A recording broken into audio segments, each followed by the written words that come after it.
Sehr geehrte Damen, sehr geehrte Herren, in dieser Präsentation über die Ruth erfahren Sie, woher kommen die Moabiter? Was ist das Charakteristische der Moabiter? Wie können wir die Hungersnot verstehen, über die die Bibel berichtet?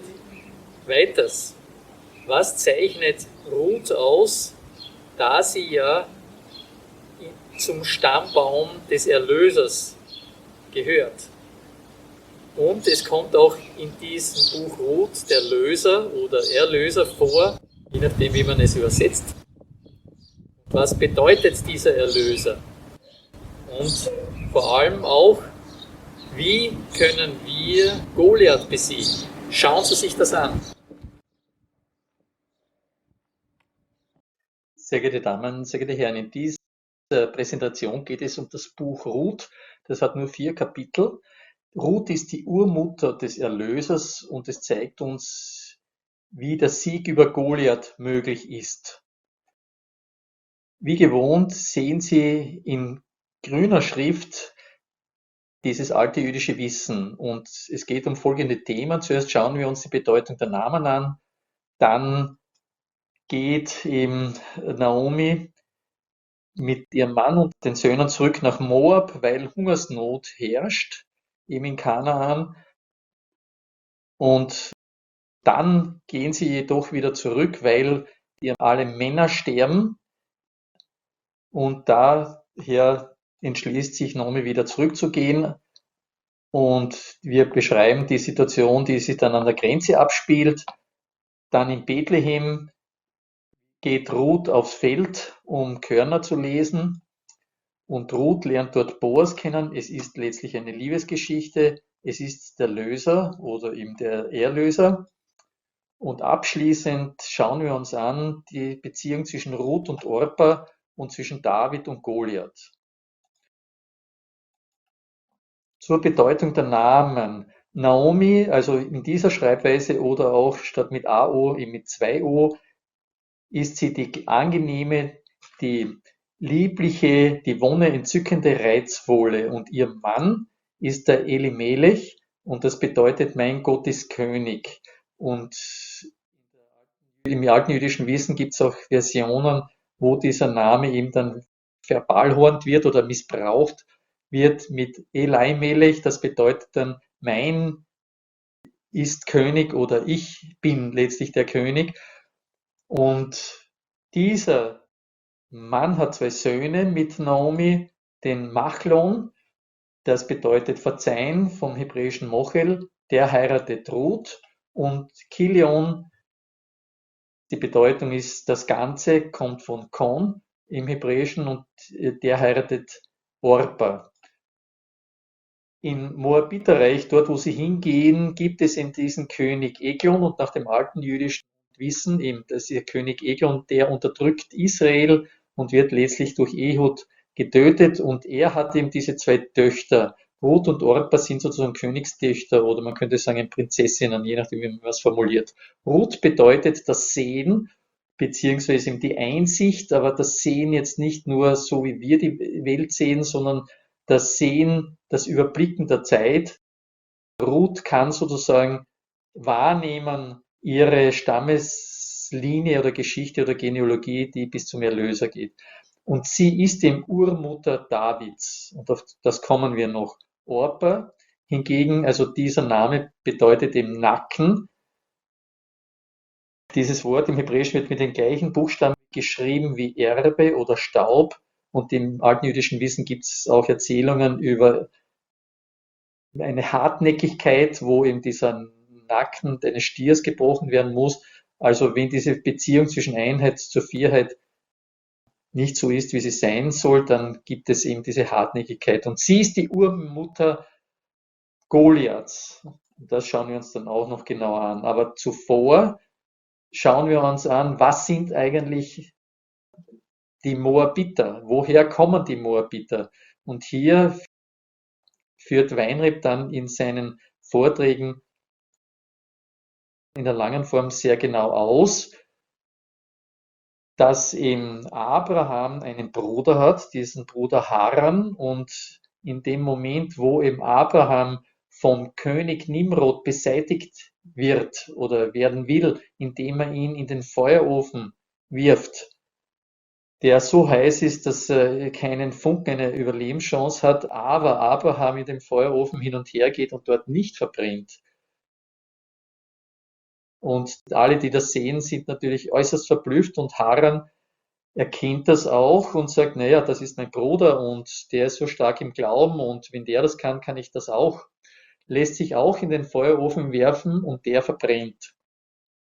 Also das ist natürlich auch eine harte Botschaft. Die Botschaft, die dahinter steckt, ist, alles, was die Welt uns durch das Sehen gibt, führt letztlich nicht zu dem Ziel, wo wir hin sollen. Also daher diese Fokussierung auf das Sichtbare und auf das, was wir sehen, führt in den Tod. Es ist natürlich nicht ganz so, weil der ungläubige Thomas fällt dann auch nicht tot um, der dann die Möglichkeit erhält, bei Jesus seine Finger in die Wunden zu legen, um zu glauben. Aber Jesus formuliert das ja dann entsprechend. Die glauben, ohne es zu sehen, das ist natürlich die besondere Qualität des Glaubens, die eben durch Abraham gelebt wird. Aber Haran, der dort stirbt, hat schon einen Sohn Lot und Lot lebt dann in Sodom und Gomorra, die Stadt, die sich nach dem Sichtbaren orientiert, also das, was für uns lebenswert ist, auf das Sichtbare aufbaut. Lot erlebt dann mit, Sie kennen die Geschichte, wie eben Sodom und Gomorra vernichtet wird. Sie flüchten aus dieser Stadt, also seine Frau und die zwei Töchter.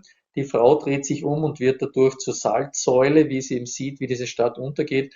Dann sind nur mehr die Töchter und Lot übrig und dort passiert eben dann das Eigentümliche, dass in dieser Welt des Sichtbaren befindet man sich in dieser Welt, wie heute würden wir sagen, in dieser Blase, dann sieht man keine anderen Möglichkeiten mehr und diese Töchter sagen, jetzt sind wir da aus Sodom und Gomorra geflüchtet, wir haben keine Männer, nur Lot, machen ihren Vater betrunken und zeugen also mit Lot in der Betrunkenheit, die er nicht mehr wahrnimmt, dann den Moab durch die ältere Tochter und die jüngere Tochter in gleicher Weise sozusagen rein sachlich formuliert durch diesen Inzest Ami.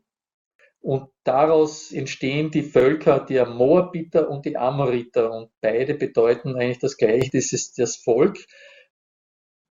Bei Moab kommt eben diese Betonung auf mein Moab als mein Vater, also mein Vater, meine Sippe, mein Land, meine Religion, diese Fokussierung auf das Meinige und dass alles andere erst in der zweiten Reihe oder überhaupt später oder gar nicht mehr kommt. Das sind dann die Moabiter und das ist ein Volk, das wir eben aus Kanaan vertreiben müssen, aus unserem Paradies. Wir bevölkern dieses Kanaan nur durch das Nehmen vom Baum der Erkenntnis. Also solange wir diese Haltung, meine Religion und ich und mein Land, mein Vaterland nicht wandeln oder diese Moabiter aus unserem Paradies vertreiben, wird das Paradies kein Paradies sein. Im Gegenzug dazu sehen Sie hier diese Genealogie von Abraham, die eben weiterführt dann über Jud und Tamar, auf das kommen wir noch, dann über Boas und Ruth, diese Liebesgeschichte, von der ich hier heute etwas erzähle, die führt weiter zu David und David ist ihm sozusagen auch dieser Stammvater, der zu dem Erlöser, zu Jesus führt. Nun, in Bethlehem oder in Kanaan herrscht diese Hungersnot. Bethlehem bedeutet eben das Haus des Brotes, wie Sie kennen das aus unserer Geschichte der Geburt von Jesus. Auch für David ist Bethlehem wichtig, Haus des Brotes, eben das Brot und Leib und diese Nahrung, die wir zu uns nehmen, wird dort sozusagen betont und das Haus ist die Welt, in der wir eigentlich leben. Das ist auch der zweite hebräische Buchstabe, die Bet ist das Haus und Bethlehem ist dieses Haus des Brotes, lächelnd in das Brot. Und wir lesen auch dann noch im zweiten Vers, das sind die Ephratiter, dort diese Naomi, diese Familie, eben diese Ephratiter sind. Man könnte das jetzt geografisch, also jetzt nicht in unserem Sinne geografisch so sehen, dass das entweder die Örtlichkeit in der Nähe von Bethlehem ist oder Bethlehem selbst oder ein Vorort von Bethlehem oder aus dem Stamm von Ephraim kommt. Und Ephraim ist eben der zweite Sohn nach Menasse von Josef in Ägypten geboren, der dann je nach Aufzählung dieser 12 Stämme Israels eben dazu oder eben Teil dieser 12 Stämme Israels sein kann. Ephraim führt dieses Nordreich an, also diese 12 Stämme teilen sich dann in Südreich und Nord steht eben für diese Körperlichkeit. Und Ephrata heißt eben fruchtbar und diese Endung Ayim heißt eben doppelt. Also das ist diese doppelte Fruchtbarkeit. Und wir haben sie auch hier dann letztlich mit der Ernte zu tun, wo diese ganze Thematik, die Liebesgeschichte zum Höhepunkt kommt. Was bedeutet Hungersnot? Also aus dem alten jüdischen Wissen, so wie es uns auch Weinreb dann mitteilt, er sagt eben, wenn wir keine Verbindung zur anderen Welt, zur anderen Wirklichkeit, eben zum Himmel haben, dann herrscht bei uns Hungersnot. Also hier betrachtet die Seele in uns leidet dann Hunger. Die reale Hungersnot ist dann vielleicht eine Möglichkeit, dass sich diese seelische Hungersnot in diese reale Welt eben auch manifestieren kann. Oder man hat das Wort vom Himmel, also das Wort Gottes, diese heilige Schriften, die sagen einem nichts mehr.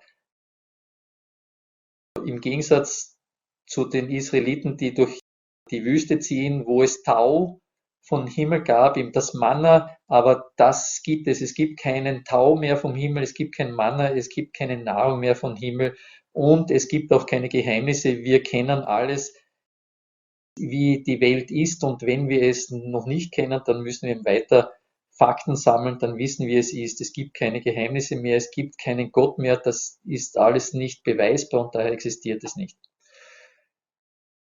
Moab beziehungsweise die Moabiter, hier sehen Sie die hebräische Schreibweise mit den ausgeschriebenen Wörtern. Diese 4 Wörter Mem, Waf, Aleph, Bet haben Sie hier mit den Zahlenwerten und Sie sehen, dieses Wort Moab ergibt den Zahlenwert 49 und die 49 ist diese volle Erfüllung des 7. Tags mit allen seinen Möglichkeiten, aber es soll darauf hingewiesen werden, die 50 ist eben das Durchbrechen des 7. Tages, da sind wir dann schon in den Qualitäten des 8. Tages und wir werden dann sehen, im Pfingsten ist in 50 Tage nach Ostern und auch David, von dem wir dann sprechen, das ist der 8. Sohn, also der hat diese Qualität, die über das 7. hinausgeht und Moab und im Moabiterreich hat man eben keine Möglichkeit, über dieses 7., über unsere Realität hinauszugehen. Keinen Bezug zum Jenseitigen oder zum Ewigen. Und sie geht zurück aufgrund der Hungersnot mit ihrem Mann und den 2 Söhnen über den Fluss nach Moab. Und nach dem alten jüdischen Wissen würde man sagen, sie sollten in Kanaan bleiben und eben ihre Sicht auf die Welt ändern, um diese Beziehung zum Ewigen und Jenseitigen, zum Göttlichen wiederherzustellen. Der Tod, wenn das Alte Testament vom Tod spricht, dann sollen wir es nicht so in das Profanisierte unseres Begriffes des Todes ziehen, sondern es geht hier um das Abgeschnittensein von einer anderen Welt, einer anderen Wirklichkeit. Also dann ist die Seele tot und ändern wir das, dann sind wir auch nicht mehr tot. Also das hat eben diese Qualitäten, die wir in unserer Alltagssprache eben mit anderen Bedeutung sozusagen besetzen. Also tot ist tot, da ändert sich dann nichts mehr. Krank sein bedeutet also in diesem Sinne dann Glaube, dass alles mit dem Tod endet. Also diese Krankheit besitzen wir auch heute in dieser Welt. Und in diesem Sinne schauen wir uns an, was dann weiter passiert. Also das heißt, Naomi geht mit ihrer Familie über die Grenze, um der Hungersnot zu überfliehen, zurück in das Moabiterreich und dort gibt es Nahrung, aber die Männer sterben. Also diese Söhne nehmen sich die Frauen, aber nicht einmal ganz 10 Jahre sind sie dort, also eine Einheit.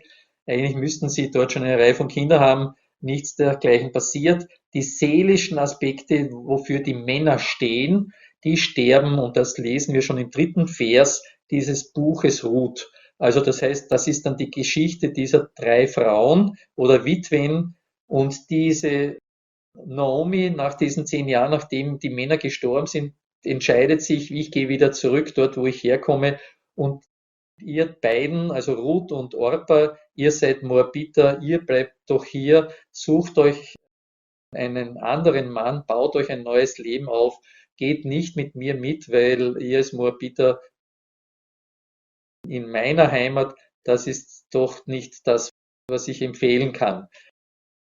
Hingegen antwortet dann, nachdem auch Naomi das immer wieder wiederholt, diese 2 Töchter oder Schwiegertöchter oder verwitweten Schwiegertöchter gehen mit an die Grenze und dort antwortet dann Ruth, nachdem sie immer wieder zurückschicken will, die Naomi, die beiden Töchter, bedränge mich nicht, dass ich dich verlassen und von dir umkehren sollte.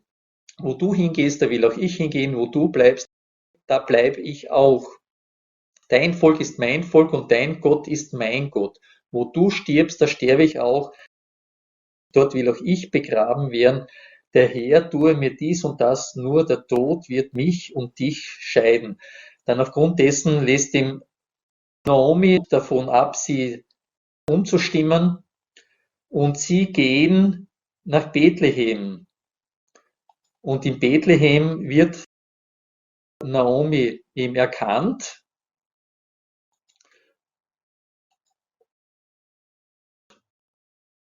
und sie sagen, ja, das ist der Naomi. Ja, und sie sagt darauf, nennt mich nicht Naomi, sondern nennt mich Mara, die Bittere. Also das ist eben die Bittere, denn der Allmächtige hat mir viel Bitteres angetan. Und Orpa ist die, die bis an die Grenze mitgegangen ist und dort umkehrt. Also sie bleibt als Moabiterin in diesem Moabiterreich.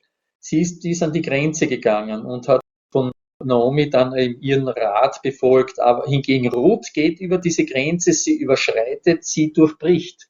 Und das sind eben die Qualitäten, die ihn zum Erlöser führen.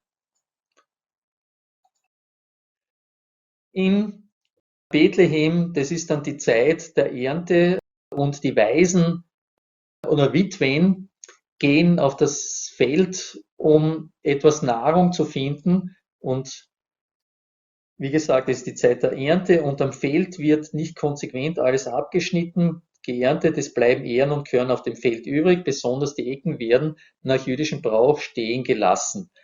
Diese stehen gelassenen Ähren und zufällig auf dem Feld liegenden Körner sind für die Witwen, Waisen und Armen. Und was sind die Witwen nach dem alten jüdischen Wissen? Also wir wissen, das sind die Frauen ohne Mann und der Mann steht eben für dieses nicht Sichtbare, für den Kern, eben für diesen seelischen Aspekt und der wird eben umhüllt und diese Umhüllung ist das Weibliche, es ist das Körperliche, aber es sind auch unsere Sinnesorgane und alles, was wir aus diesen Sinnesorganen machen, unser gesamtes Weltbild ist das Weibliche.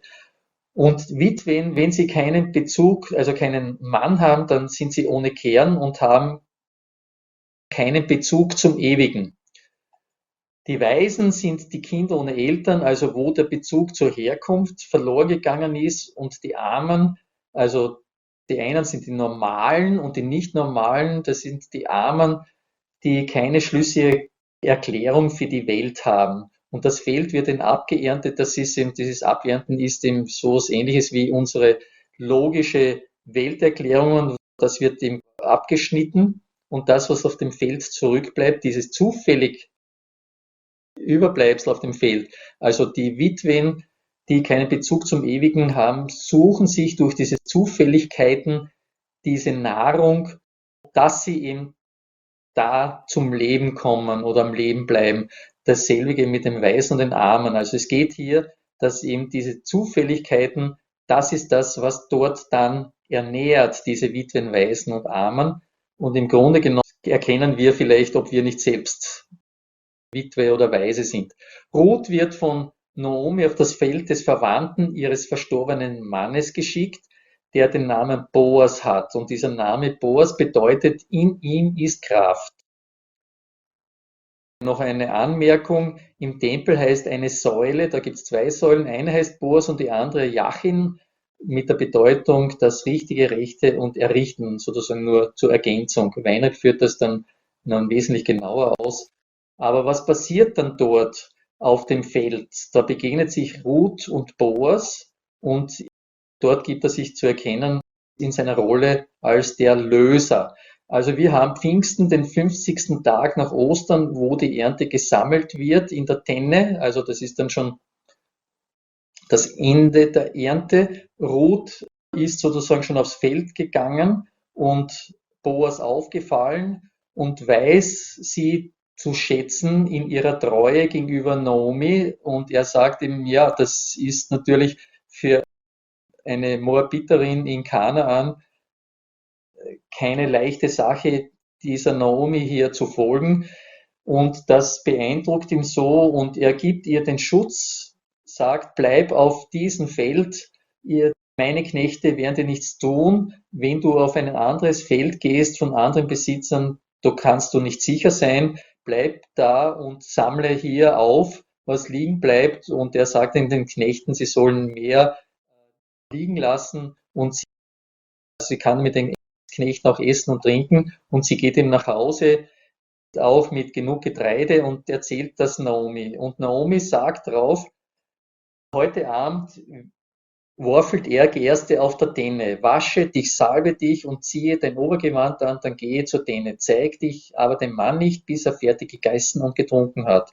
Wenn er sich niederlegt, so merk dir den Ort, wo er sich hinlegt. Geh dann hin, decke den Platz zu seinen Füßen auf und leg dich dorthin. Er wird dir dann sagen, was du tun sollst.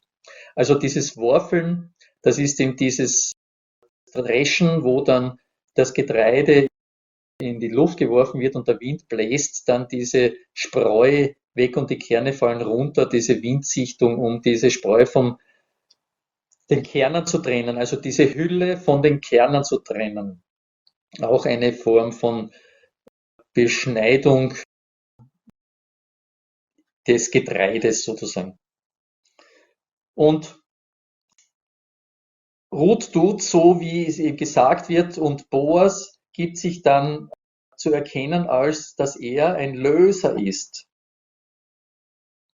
Lösen und erlösen sind in Hebräischen die gleichen Wörter und das ist sozusagen auf der einen Seite ein Brauch, das für eine Witwe zeugt ein verwandter Nachkommen auf den Namen des Verstorbenen. Also ich möchte jetzt nicht auf diese Sache als realen Brauch eingehen, sondern was bedeutet das für uns im Verständnis des Lösers oder Erlösers? Also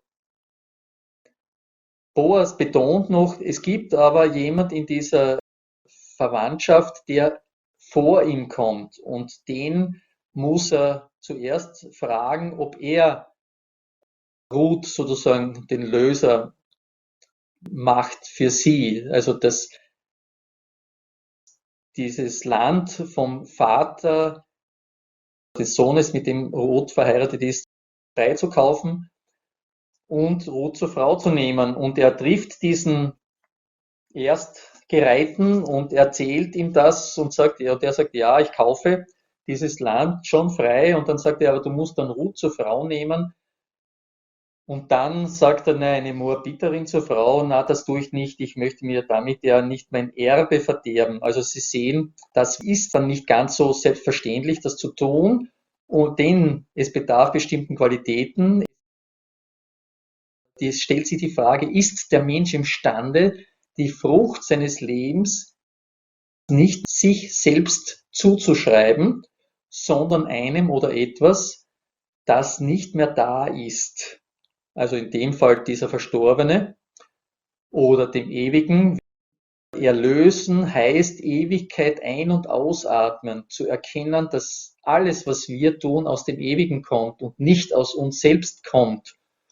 Und in diesem Moment ist es dann ein leichtes, eben diesen Löser zu spielen, also von jedem Zwang uns zu befreien. Das ist das Erlösen, die Rolle des Erlösers. Er befreit auch vom Gesetz, also uns auch von der Knechtschaft. Wir kennen diese Knechtschaft der Ägypter, dieser Zweiheit, oder in dem Neuen Testament gibt es dieses römische Exil, diese Knechtschaft oder diese Gefangenheit durch das Römertum. Und die Römer sind eben diese Gesetzeshörigkeit, das Exil der Gesetzeshörigkeit, in der wir uns auch heute befinden mit unseren technisch-naturwissenschaftlichen Selbstverständlichkeiten, an die wir als einziges festhalten.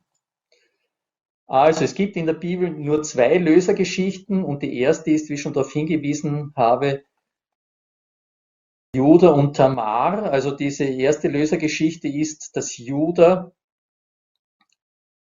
seinen Sohn Tamar verspricht, die heiraten, und stirbt aber. Dann übernimmt ihm der jüngere Bruder diese Rolle, aber er ist nicht bereit, sozusagen die Nachkommen im Namen erst zu erzeugen. Daraus ergibt sich diese missverstandene Geschichte, diesen Samen an die Erde zu verderben, des Onan und so weiter. Und dann stirbt auch Onan, dann sagt dem Judah, na, dann bekommst du den jüngeren Sohn, der ist aber noch nicht alt genug, da musst du noch warten, aber er gibt ihr den Sohn nicht und der Ma sieht dann keine andere Möglichkeit, verkleidet sich dann als Prostituierte und begibt sich dort an eine Wegkreuzung, wo Judah dann nach dem Verkaufen von Ziegen und Schafe zurückkommt. Sie als Prostituierte seine Schwiegertochter nicht erkennt, mit ihr schläft und er hat aber nichts bei sich und sie sagt, ja, dann gib mir ein Pfand und er gibt ihr den Stab, den Ring und einen Gürtel und er sagt, er schickt dann dieses Lamm vorbei und als er den Knecht dorthin schickt, dann ist sie aber nicht mehr dort und Tamar bekommt plötzlich ein Kind, wird dann ganz schief angeschaut, man würde sie dann auch entsprechend richten und sie sagt dann, gibt zu erkennen, dass ihm der Vater ist, der dem diese Requisiten kehrt. Judah steht dann zu Tamar und das ist eben diese erste Lösergeschichte. Und wie schaut das mit Ruth und Orpa und David und Goliath aus? Hier sehen Sie diese Genealogie, die zuerst bis zu Jesus geführt hat, genauer ausgeführt bis David. Sie sehen eben, dass diese Genealogie zum Erlöser über Tamar, also es muss eben auch alles aufgenommen werden, alle diese Dinge, die wir eben als dieses absolut Verböhnte erachten, die müssen wir in uns oder in dieser Lösergeschichten und Erlöser-Stammbaum sind Teil davon. Also es ist nichts auszugrenzen. Dann bei Boas und Ruth, diese Liebesgeschichte, um die es hier geht, dort kommt im Obed auf die Welt, weiter Jesse und dann David. Und David bedeutet der Geliebte und ist der im Goliath töten kann, wie Sie diese Geschichte kennen. Orpa, aus ihr kommt eben aus der Beziehung mit Rapha der Sohn Goliath und wird durch das Sichtbare die Gewissheit bestimmt, also wie es bei Haran ist, der dann sagt, naja, den Feuerofen überlebe ich auch, aber das ist dann der Irrtum, gehen wir nicht über die Grenzen. So sind wir im Land der Philister, der Riesen. Es ist die Welt der technischen und wissenschaftlichen gewaltigen Leistungen, die uns dann riesenhaft erscheint, unmöglich gegen die anzukommen. Nur eben der Geliebte hat die Möglichkeit oder der Geliebte kann Goliath besiegen. Also Sie kennen die Geschichte, dass er mit einem Steinwurf von diesen 5 Steinen den Goliath tödlich verletzt, dann in das Schwert nimmt, ihm den Kopf abtrennt und den Kopf zu Saul bringt. Wir können auch den Weg, also anstelle dieser Weg der Sichtbarkeit und der Orpa, wo wir nur bis zur Grenze gehen, wir können aber den Weg der Naomi gehen. Das ist der angenehme Weg, der reizvolle. Wir müssen aber die Grenze überschreiten. denn mein Joch drückt nicht und meine Last ist leicht. Also diese Liebe, um die es hier geht, die eben diese entscheidende Position im Leben einnimmt, die ist keine Knechtschaft und keine Qual, so wie wir das aus der Knechtschaft der Zweiheit und der Gesetzmäßigkeit sonst andernfalls erleben. Danke für Ihre Aufmerksamkeit. Abschließend sehen Sie die Vorträge von Weinreb, Bücher, Literatur, Facebook-Gruppe, YouTube-Kanal, Mailadresse und mein Buch, die dazugehörigen Rezensionen, die immer wieder verschwinden bei neuen Einspielungen. Und danke für Ihre Aufmerksamkeit.